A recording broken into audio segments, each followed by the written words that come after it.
দিদি আমার বলছে কাশ ফুলের বালিশ, দিদির অনেক নালিশ।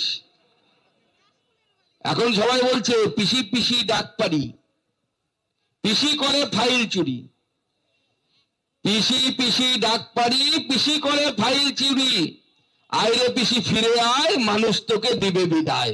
পিসি এবার বিদায় পাবে, চিন্তা নেই। সেই না পিসির মাথা খারাপ হয়ে গেছে, এসআইআর হচ্ছে। কেন মাথা খারাপ হয়েছে জানেন? 109টা বিধানসভা, কটা? 109খানা বিধানসভা। সেই বিধানসভাতে তৃণমূল জিতেছিল, কোনটাতে 5000 ভোটে জিতেছে, কোনটাতে 10,000 ভোটে জিতেছে, কোনটাতে 700 800, আপনাদের জলপাইগুড়ি 900তে না, 900 ভোটে। এবার এসআইআর মাথা খারাপ হয়ে গেছে। কেন?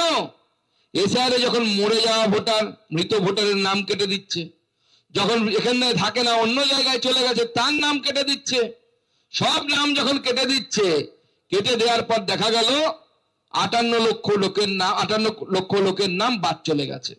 এই 109টা সিটে দেখা যাচ্ছে যে তৃণমূল যদি 5000 ভোটে জিতে থাকে, 5000-এর বেশি লোকের নাম কাটা চলে গেছে। এই নামগুলো ভোটার লিস্টে ছিল, এই নামগুলো ভোটার লিস্টে ছিল।